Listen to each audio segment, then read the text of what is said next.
Dementia Researcher with a blog and a rating. Hi everyone, my name is Hannah and I'm a new content producer for the Dementia Researcher. I am so excited to be welcomed as part of such an inspiring network and look forward to sharing more about my research, PhD progress and professional experiences over the next few months. I really hope that my upcoming blogs are insightful. I will begin by introducing a little bit about myself and providing some background about my motivations for working in the area of dementia research. So I'm Hannah. I was born and raised in Manchester, UK. My father, however, was born in Pakistan, and my mother spent the majority of her childhood there too. My mum moved from the UK to Pakistan when she was only 2 years old and returned over 7 years later. My dad didn't move to the UK till he was around 10 years old. However, both of my grandfathers had already moved to the UK for working opportunities. This makes me a third-generation migrant and a proud British Asian. I often think about how scary and daunting this experience must have been for my grandparents, especially coming from such different origins. Since my grandparents' initial leaps, my family is mainly here, spread across the UK. Both of my parents are from distinct rural areas in Pakistan, both of which are abundant in beautiful scenery, but certainly at the time limited in resources, access and education. It is for this reason that it is notable that my parents, particularly my father, are of great motivation for me in my career and pursuits for further education. My father was the first person of our extended family to achieve a university degree, which has been inspiring for all members of the family. I know, what a trendsetter, but especially so for myself. It was my grandfather's constant encouragement that enabled him to achieve this. As he did not have any education at all himself, it was something that he had struggled without, therefore placing extra value on it and feeling its importance. So with this, my father studied medicine and ever since has had a successful and fruitful career as a physician. Some of his most striking achievements are the work he has done as clinical lead for mental health in Greater Manchester, of which championing local initiatives and change for the management and care of dementia was always at the forefront. Not only has my dad been my driving force for my education, but he has also truly inspired my interests and passion for working in dementia. My career path hasn't been so linear and is ever evolving. I think that's what makes it so exciting for myself. My interest in mental health, however, started early during my A-levels where I studied psychology. I had a strong desire to continue studying psychology at university level. However, my parents placed extra emphasis on achieving a vocational degree. I think most Asian readers can probably relate. It's medicine, dentistry or pharmacy, right? Well, I didn't like the sound of blood and to be frank, physical contact, so pharmacy it was. I studied a Masters of Pharmacy at the University of Nottingham.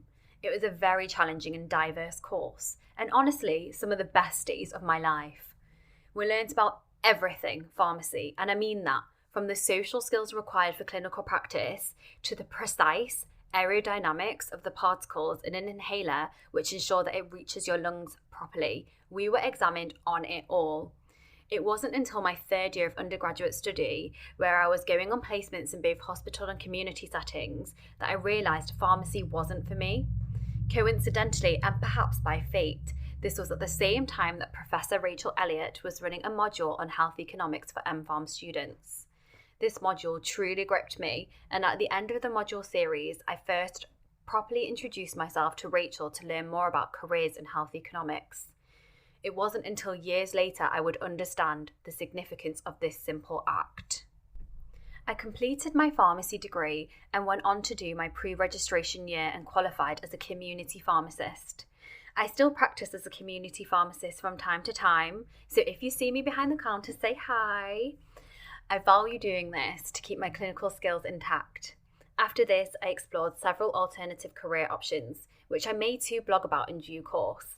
However, after emailing Professor Elliott and receiving great encouragement, I went on to study a Masters in Health Economics and Health Policy at the University of Birmingham.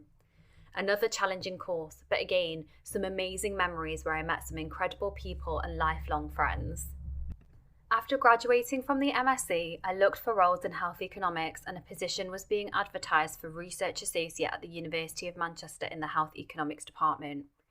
It wasn't until my interview that I knew this position was working alongside, yep, you guessed it, Professor Elliott.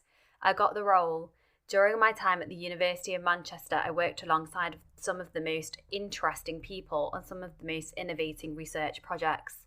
The first of which was a large multinational clinical trial for people with dementia and their caregivers. On this project, I worked with Dr. Elizabeth Camacho, and it is to her that I owe so much of my learning and development. I was at long last reunited with my original interest of studying mental health. I knew I would get there eventually, Mum and Dad. I worked at the University of Manchester for a couple of years on several projects before enrolling onto a PhD programme at the University of Sheffield within the School of Health and Related Research. And here I am, nearly 1 year into my PhD in dementia research and truly enjoying every moment of it so far. My PhD research title is Optimizing Quality of Life Estimation for Dementia Economic Evaluations. In my subsequent blogs, I will discuss my PhD research topic in detail, including the theory and methodologies I am using, but also pragmatic aspects like writing a report and submitting requests for sensitive data. I hope that this content will be useful for other PhD candidates that need a little advice. I will also discuss my experiences of working on dementia trials, working as a researcher, which is quite different to being a PhD student, as well as in pharmacy, where patient care and communication is at the forefront. I hope that you enjoyed my first ever blog. It was entirely personal and actually quite emotional to write. I hope that my future blogs will be insightful for you and be of helpful contribution to the Dementia Researcher. Thanks for tuning in, Hannah. Thank you for listening. Join the Dementia Research bloggers and share your own views.